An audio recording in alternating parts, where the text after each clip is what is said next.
The fighting fields of For Honor are about to get a lot busier. During the closed alpha from September 15th to September 18th, select players from around the world will take up arms as 6 of the 12 playable heroes of For Honor. The Warden, the Raider, the Kensei, and the Orochi will be joined by 2 brand new warriors, the Conqueror and the Berserker. As players duke it out, they'll get a taste of For Honor's progression system by unlocking new abilities, new weapon and armor parts, and new visual customization elements to make sure they're ready to rumble in 3 distinct modes. The epic 4-on-4 clashes of Dominion, the tactical 2-on-2 showdowns of Brawl, and the intense 1-on-1 face-offs of Duel. You'll be able to watch the alpha in action as players stream their gameplay online, and we recently spoke to creative director Jason Vandenberg about how there's nothing like dueling someone one-on-one. Jason, we are here to talk about duels. You are a man who knows his way around a duel, a virtual one at least.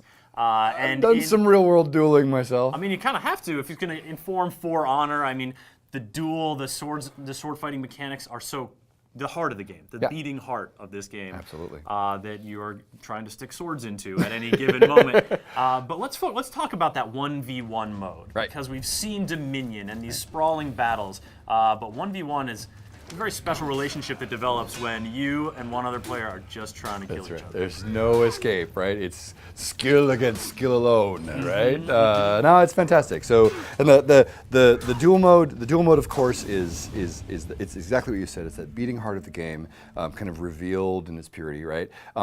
And it shows the full set of sort of fighting strategy tools that you have available to you, right? You have, because we have our 3 stances for our guards, right? Where we're like right, left, top, and that's that rock, paper, scissors mind game, right? But there's this whole layer of strategy that goes under there because we also have the guard break systems. So if you're fighting against somebody who's being too defensive, right? You've got a tool to just open them right up, right? And that's if you're close enough, right? I can guard break you. It doesn't matter what stance you're in. We have a bunch of other powers too. You can parry attacks that are coming in, right? If you manage to pull this one off. But if I'm attacking you, right, and you're in the right guard, and you attack at just the right moment, you're going to parry. And what that does is it's just going to give me a longer stun, right? It gives you a nice little speed bonus, right? And it's going to give you an opportunity to take the initiative back. But if you start thinking about that stuff too much, your fundamentals break down, and all of a sudden they're just chopping you on the head over and over because you're not blocking. There you go. So it kind of feeds back into itself strategically. It creates this loop of like, okay, I've got my fundamentals. What else can I try? Okay, but like that's it. Doing all that sort of just like fighting, getting that together. Yeah. I was playing as the Raider, and I landed 2 chops, and I came with a heavy one, and all of a sudden my axe was ablaze, and I was like bellowing out this extra roar. Like, oh yeah! Oh my god! Nailing it! So learning that about the specific character, unblockable, super key. Yeah. So that's unblockable. That's what that is. Unblockable is not something I like to hear as someone who's being attacked.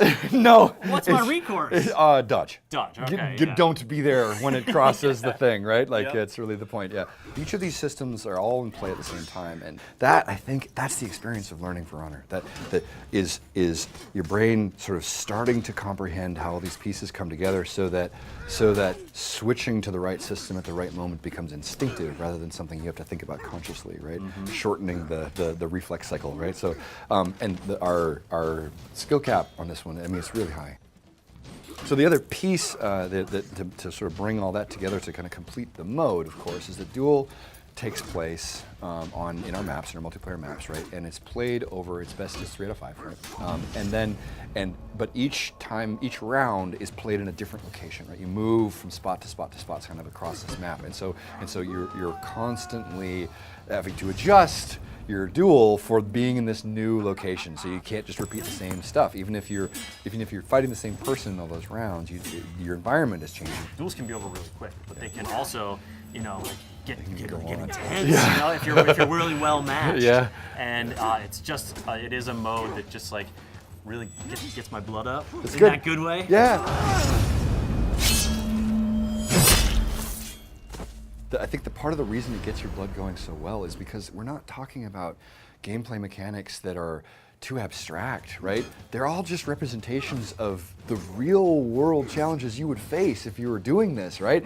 And so you believe it, like you start to believe it, and you start to, I find that when I'm fighting, I'm using the part of my lizard brain that is like aiming for the, right? I want to aim for their skull, right? And I'm thinking in a way that is the same way that I was thinking when I was, like getting messed up in playground, brawls when I was a kid, right? Or it's like it's instinctive. You're hooking into kind of your intuitive warrior part, I think, and that's something we've done very deliberately.